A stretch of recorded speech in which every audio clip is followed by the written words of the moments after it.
Hello, hi guys! Magandang hapon sa inyong lahat.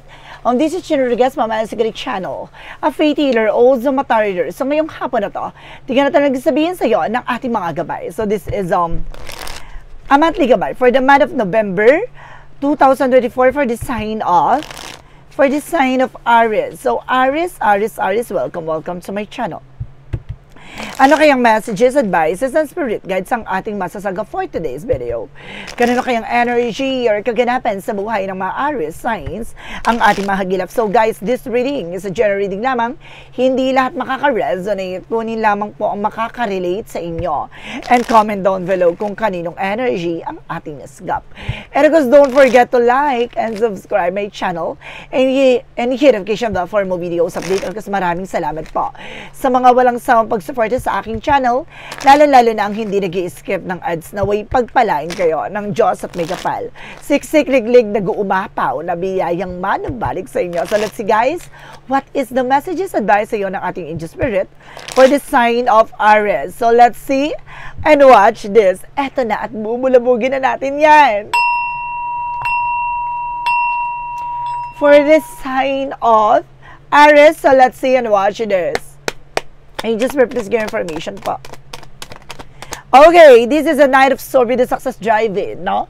May mga bagay na unti-unti ka na magtatagumpay. Unti-unti mo nang malalasap ang sinasabing tagumpay. So, pabilis hanggang sa ikay mangalay. So, parating na parating to. No, ikaw na lang yung mapapagod na kumbaga bumilang ng mga opportunities na ihahain sa'yo. There's a Six of Swords, this is the time, no? For a transition. Ito na yung panahon at pagkakataon na para baguhin na yung mga bagay na nasimulan mo. There's a something tower moment, no? This is something a major changes. Ito na yung pagbabagong magaganap na hindi mo inaasahan, no? This is something biglaan, a sudden changes. And because this is something that was by choices, na may mga bagay na pipiliin mo, no? Na hintayin yung opportunity ipinagkakaloob sa'yo. And this is a star card for a wish coming true. And of course, mas masarap pang feeling kapag may himala at miracles na ibinabahagi ng ating poong may kapal na tinatawag na great blessings, no? A blessing this guys, ganon.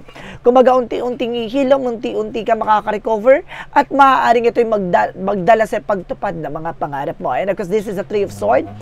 And of course, sinasabi dito, there's a painful, no, na maaaring nakaramdam ka ng sakit at sakripisyo sa mga bagay na pinagdaanan mo. Ito yung panahon na maaaring unti-unti nang hilumin yung sugat na natamo mo, no, na maaaring nagdulot sa'yo ng hindi magandang eksena. So let's see what is the Knight of Swords. Represent the Eight of Swords. It's time, no, for taking away from a negative thoughts or something negativities around you. Kailangan mo nang makawala, kailangan mo nang makaalis, kailangan mo nang kumbaga pumigla sa eksena. Ito na yung panahon at pagkakataon para palayain yung sarili mo. And this is the Eight of Wands, something in fast communication, fast movement. Nabibilis na ang takbo ng eksena. Ito yung magdadala sa iyo ng something pagbabago. What is that Tower moment? Represent what? The Judgment. Paalala sa iyo na you need to pay attention. No, kung naman yung mga bagay na nasira, maaaring mabuo. Or kung naman yung mga bagay na nasira, dulot ng nakaraan, ito na yung panahon at pagkakataon na para baguhin ka na ng mga karanasan mo. What is the Two of Wands? Represent the Six of Pentacles. So this is something given, receiving something by the universe. Magtutuloy-tuloy na about sa finances. Basta, piliin mong wasto at tama, no? And this is a page of one something good news. May magandang balita na. No, kumbaga maghanda ka, itong magandang balita na to ay maaaring magulat ka, no? Maaaring hindi mo akalaing ipagkakaloob sa'yo. What is the Three of Swords? Represent the Two of Swords, no? In reverse. So this is something decision that you need to make. Now, ito na yung kailangan mo mag-decision na it's over, no? Kumbaga kailangan, sinasabi na tapos na. What is the Knight of Swords and of course the Eight of Swords? Represent the Queen of Swords. Oh, a bigger picture. See, pakawalan mo yung mga negative thoughts mo, yung mga hindi magagandang kaisipan na inaasahan mo na hindi magiging maganda eksena na to. Kung hindi ka makaka-recover, alisin mo yung ganon. Kaya kailangan tingnan mo dito a bigger picture, no? Yung magiging possibilities in a good way. na kailangan mo pakawalan yung mga baka sakaling ganto ganyan, yung mga negative, diba, beliefs or negative thoughts, pakawalan mo na yon. And it's the Six of Swords, because the Eight of Wands represent the Three of Cups with the celebration, homecoming, and family gathering.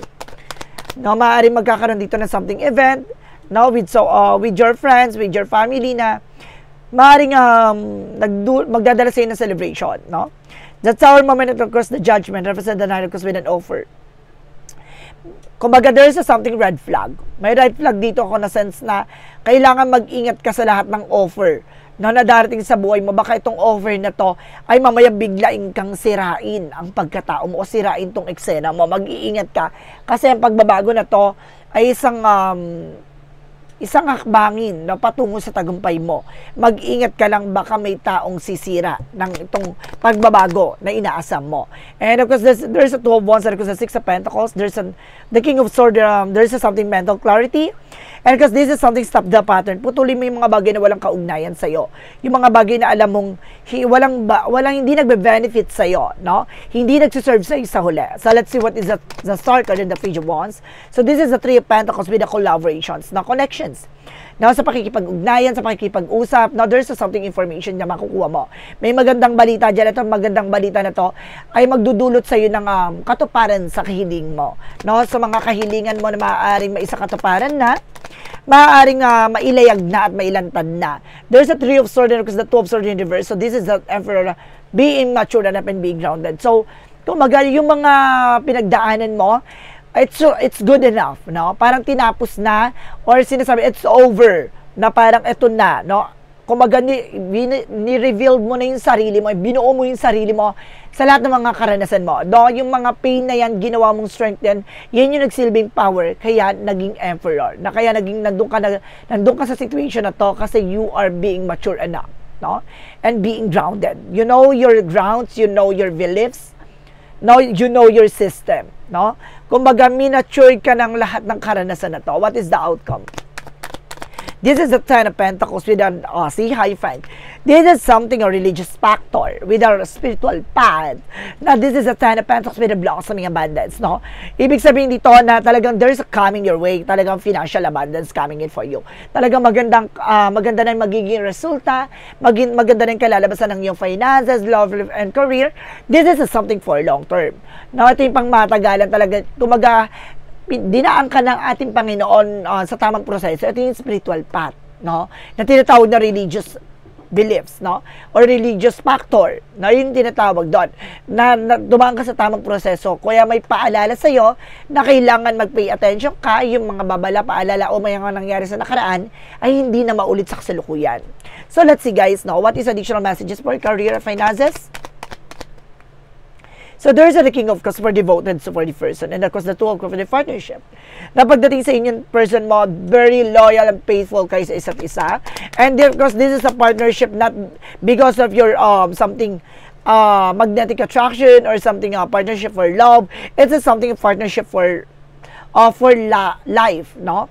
There's something life talaga na pangmatagalan to, and there's the word can represent them something success, and of course kumaga partnership for everlasting talaga, guys. Pangmatagalan to, no? At itong bagay na to, yung kumaga magiging maasenso ang iyong negosyo hanap buhay dahil sa partnership na to. It's a something solid foundation. Pagdating sa love life, so this is the Seven of Swords. Mag-ingat ka with the sneakiness, cheating, lying on you. Meron ditong nagsisinungaling, meron ditong hindi totoo sa pinapakita nila. There's a Nine of Wands for the silent. Kailangan tikong bibig, tahimik ka lang kasi may mga bagay o tao sa sitwasyon masisirain ang inyong relasyon. And this is something the magician. This is a very manipulator, no? Etong tao na to, mina-manipulate niya or something nagbe-brainwash siya, no? I want to know, no? And also you want to know, diba guys, na kung sino tong tao na to, is a family related or something na friends or co-workers. So this is a justice card with a balance. See, makukuha mo what you deserve. The Seven of Cups with the confusion. This is a devil card. See, this is something hidden agenda. So ibig sabihin na itong lahat ng to ay it's all about black magic involved or either greedy. No, greedy dahil kumbaga hindi yung obligation, responsibility, hindi na siya magbibigay sa kanila. Hindi na tututok yung attention ng person mo or attention mo dun sa pamilya. Now, this is something, information na guguluhin ng inyong relasyon. Mag-ingat kayo. This is something, a karmic relationship na, kumbaga, meron toxic family or toxic friends na nasa sa paligid nyo. Mag-ingat po kayo. Na pagdating naman tayo sa health, this is the Lovers and the Three of Wands. No, iisang yung nararamdaman. Parehas kayo ng nararamdaman. Gusto nyo umuwi ng Pilipinas or parehas nyo gusto pumunta ng Pilipinas or pumunta ng ibang bansa kasi gusto nyo matahimik yung inyong kalusugan. So, let's see. What is the magical fairy messages? Mag-ingat kayo, guys, ha? This is a very serious matter, guys. What is the magical fairy messages? Business venture. No? See, there's something opportunity pagdating sa entrepreneur, business ideas, and business opportunities. No? Maganda kayo. And this is see, I told you, your wish is granted. Talagang matutupad talaga itong pangarap mo. No? Let's see what is the synchronicities. Maganda ka, day, kuya, sir, madam. Bubulabugin yung buong pagkatao niyo dito dahil itong biyaya at ipagkakaloob sa iyo. This is something a long last. Pangmatagalan siya. Additional messages. So this is something imagination. No? Gamitan niyo yung mga ideas, no? And bearing creativity sa paggawa, no? Ng kung ano-anong bagay na makakatulong sa inyo. And there's a faith. Sinusubukan na pala tayo tiwala nyo. And I told you, this is something spiritual path. No? And of course, para may na-connect din ako with a karmic relationship. No, parang against all the odds sa inyo, guys. No, kumbaga tutol lahat ng mga tao sa paligid nyo or may mga taong naiinggit, no, sa inyong dalawa, sa inyong relationship. So, let's see what is additional messages with yin and yang oracle card. So, this is a distance. Kailangan yung dumistansya. Magpakalayo-layo, guys. No, maraming inggit, era. And this is something that touchy. Coldness. Marami talagang may ayaw sa inyong relasyon. And there's a lack and doubt. No, kumbaga, na meron tong parang paghihinayang or pagsisisi, no, or something na parang nangihinayang kasi hindi na nakatuon ang attention nyo with your family. So, kung gumagawa na kayo ng sarili nyo mundo, parang naano sila doon. My God, this is something toxic traits with the family related. What is the romance angel with the Mystic Love Oracle deck? New love is coming, no? Maaring ibalik yung kilig, maaring, kumbaga, oh my God, I told you, kumbaga magkakaroon ka ng bagong pag-ibig dito. I told you, this is a karmic relationship at toxicities, no? May toxic talaga sa inyong eksena. And this is something, oh, I told you, third party. Plakado, diba? Binibigay talaga na mensahe ng ating gabay na mayroong sumasapaw sa inyong relasyon at pagsasama. Mga inggitera. What is an angel's answer? There's a no. Marunong ka dapat humindi, ha? Masyadong itong inaabuso kayo. No? Masyado kayong inaabuso. And there's a reconsider. No? I-reconsider niyo yung options or something, opinion ng isa't isa. Maging transparency kayo sa isa't isa. And this is an ask for help from others. So, kailangan nyo na tulong ng ibang tao for guidance, for something, for support, no? And this is something trickery, mapanlin lang, no? Mag-ingat kayo, may mga tao sa paligid nyo niloloko kayo, no? May nililin lang dito, isa kayong sa nililin. There's a balance, so kailangan nyo maging balance, guys.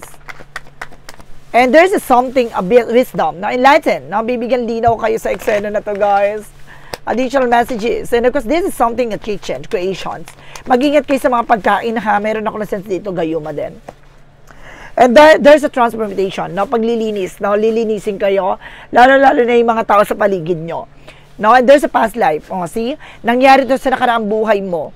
No? Maaring inuulit to kasi this is something, a connection, the two of you guys. There's a soul ties. And this is something of forgiveness, no? And because there's a support with an ancestor guide, no? May mahal sa buhay na yumao na ginagabayan kayo. For Archangel Michael, messages for you. And there's a you and your loved ones are safe, no? Yung mga mahal mo sa buhay safe naman daw. And this is something energy healing works, no? Unti-unti nang gagaling sa iyong mga karamdaman, no? This is something you need to a healing session, guys. No, may sense ako ng healing session. And there's an hostilities.